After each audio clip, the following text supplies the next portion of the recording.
Okay, well, thank you guys for coming for our first event for International Women's Week. We've got all of our events up here and it should be very exciting.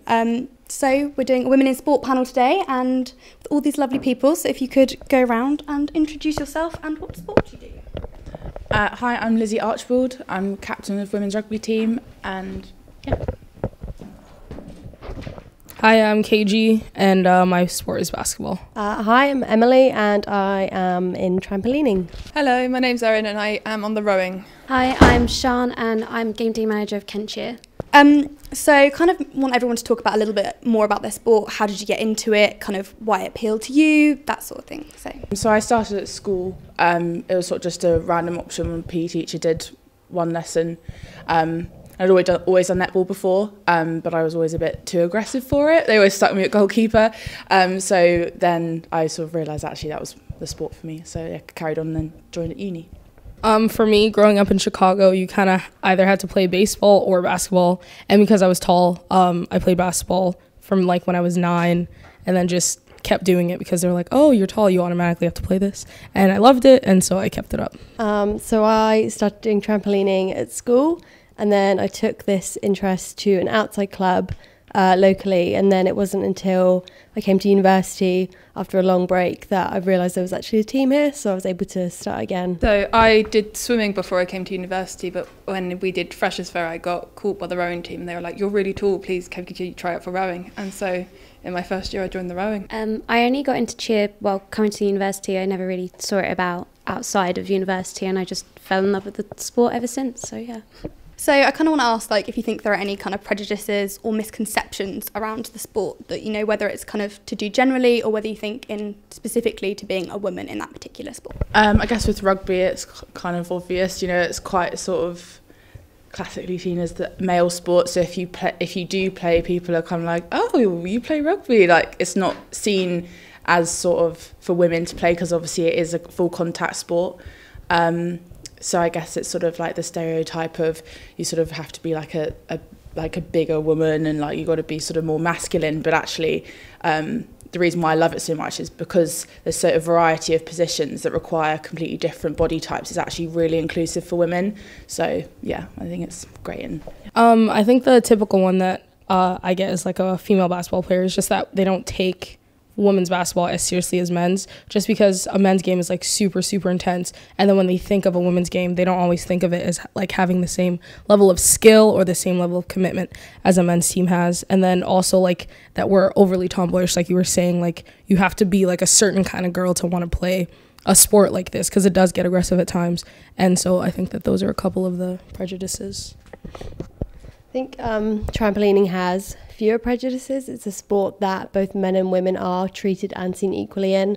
However, I think the image of women in my sport, there's sort of a sexualisation to it, sort of, which isn't really right. I mean, when you think of a gymnast or a trampolinist, you sort of think of a petite, pretty woman in a leotard. But in fact, a lot of these women are really strong and can do far greater things than probably the average man can with their body in terms of strength, flexibility and just the whole body conditioning really. Rowing's quite lucky in the fact that we're quite equal, like it's expected for both genders to take part. I just think sometimes it can be the case that they expect slightly less of a woman when with your times or you're trying or getting a boat out the water. They sometimes can be a bit like, oh, we'll give you a hand, and you're like, no, we're fine, we can do it.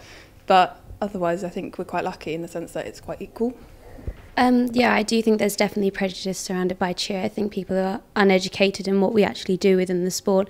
We'll often stereotype us as, you know, what people see in the movies, or like we could be all kind of bitchy, or it is sometimes sexualized, you know, but we wear our uniforms, it benefits our performance just like trampoline wear leotards. So I do definitely think that people don't expect a lot from cheer and will go as far as not really even think of it as a sport, but we fight that every day, so yeah.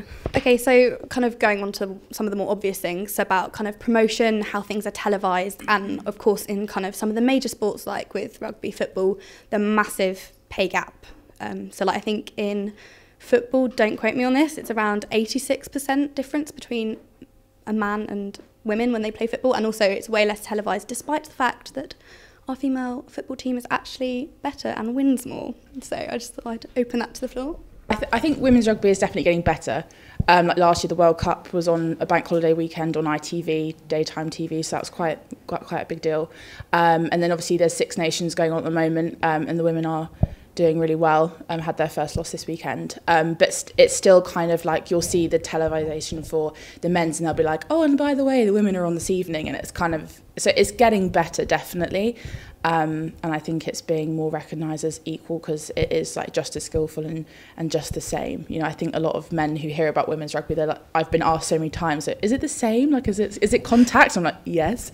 So I think it's just the more it gets spread and the more it gets televised, the more it's going to be, you know, getting out there. So yeah. So I think for women's basketball, I don't really see that much of like it's getting better type of thing. Like I really don't see it being televised as much or anything like that. But there is like more awareness just around women's sports overall, like understanding that these women are playing just as well, if not better. Like I was looking at some like college ball stats and like the women's teams score more than the men's teams do and things like that. So I just think that there is an overall awareness and we just need to see that more, especially in women's basketball. I think for trampolining, sort of the representation for men and women is quite equal in that you can train together, you do participate in the same competitions together, although in different categories. It is very united between men and women. So I feel like the culture of people watching it don't necessarily favour a men's team or a women's team like they might do for men's rugby.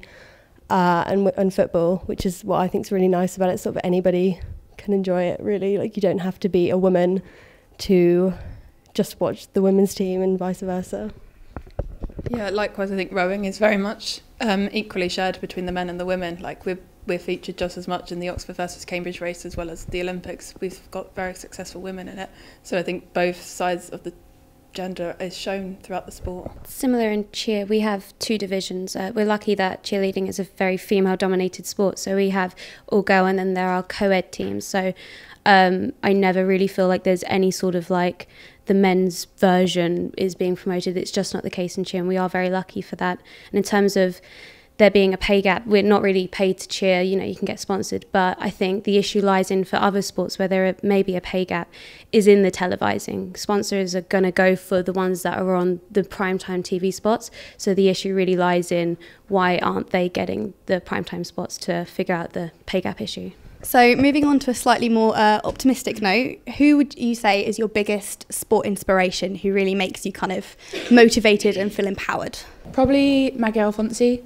I met her at Twickenham when we went for a RFU event, and yeah, she was really amazing and really encouraging, and she took time to talk to everyone, and yeah, she was obviously amazing when she played for England, and yeah, great player. So yeah. My number one is Serena Williams, just because she's the greatest that ever did it and did her sport. And also just like right now, the consciousness that's rising, understanding being a female athlete and being a black female athlete, she's doing wonders to like combat the stereotype that she's the angry black woman or she's too strong or too this or too that. And so like I really identify with her just being like a different size girl and stuff like that. I don't like feel super conscious about my body when I'm playing anymore, and I just like look to her for like inspiration on the daily. So I think someone for me is Simone Biles. It's not necessarily somebody I grew up watching because she's younger than me, but definitely somebody who's influenced my respect and admiration for my sport. She literally pushes so many boundaries of gymnastics and physics with a double layout, half out, which is something that men can't do. Men of her ability can't manage it. And to see this from not just a woman, but also an African-American woman who has grown up with a terrible history of an experience of sexual assault is just really inspirational. I really like Helen Glover. So she hadn't ever rowed before until she was accepted onto the Sporting Giants programme, and within 4 years she learnt to row and then won the Olympics. And I think if you can do that in 4 years, it's quite admiring for someone that starts the sport. You can then do a lot in a short amount of time. I would say my biggest inspiration is the Team England paracheer, and anyone who competes on paracheer. I mean, cheerleading is challenging enough, just being an able-bodied athlete and the things we're expected to do, and especially at like level 5 and 6, which are the top levels. And then you have these athletes who are missing limbs, who are sometimes blind. They have blind athletes on there and who are hitting stunts that, you know, I don't think I could ever really achieve, not anytime soon anyway. And they just keep going. And that's definitely the biggest inspiration for me. So what's kind of one thing that you wish people knew about you or your sport? I think just that it is the same as men's. Like, it is the same, and everyone loves it that plays it, and it does take obviously a certain level of commitment and confidence and to go in and make those big hits and big tackles, but yeah, it's just that it is a great sport and it deserves equal recognition, definitely. What I wrote down was that, like, it's not as intimidating as it looks. Like, I've had so many people come and be like, I don't think I can do this, just because, like, you have to know how to do this, that, and that. But, like, with everything, you just have to practice and then you get better. And so one thing that I want you guys to know is that it's not as intimidating as it looks, and, like, anyone can try it out. And it's just super fun at the end of the day.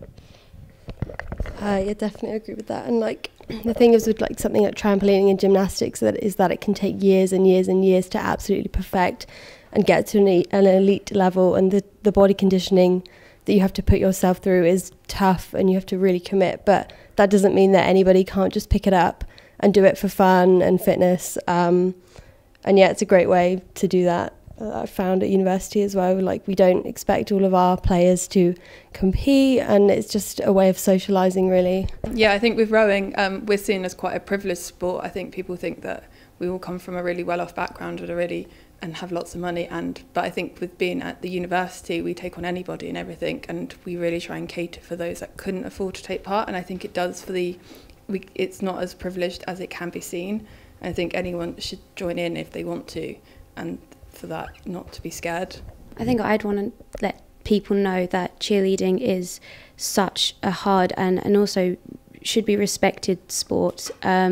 It's physically tough, it's emotionally tough, you work so well, and you know, you put people's lives, like, you're holding people in the air, you're flipping, you're tumbling, like the good athletes are anyway.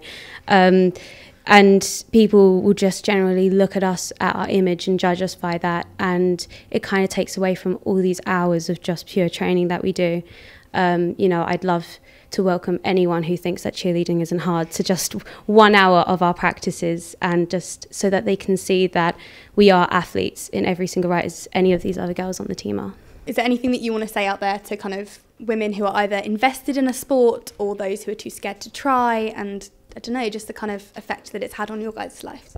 I think if you're even considering it, just go for it. I think one of the great things about women's sport is that once you join, you've got this amazing group of women around you. And I know from my experience, like the rugby girls, like even if you're not, you know, like one of the, you know, starting 15 each week, or you're more of a social member, once you join the rugby team, you're part of the rugby family. And it's just so nice to have that, especially at university. I think joining a sport at university is just something I would encourage to absolutely anyone. Just give everything a try, and then because there's so many options as well, you will definitely find something. So yeah. One thing I would say to girls playing sports, like the girls on this panel, is just, like, keep on doing what you're doing. Like, just don't let anyone tell you that you can't do something, or that maybe you shouldn't try this because it looks like this. And then if you're wanting to get into a sport, I would just say, don't let the fear stop you from trying something new, because at the end of the day, trying something new is never going to be like something that you regret, because then you'll know maybe this isn't for me, or you'll get a great group of friends, like she was saying. So yeah, just don't let that stop you, and go out there and try whatever you want to try.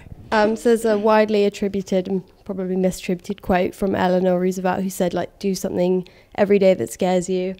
And I think being scared to try a sport, particularly a new one, is completely normal.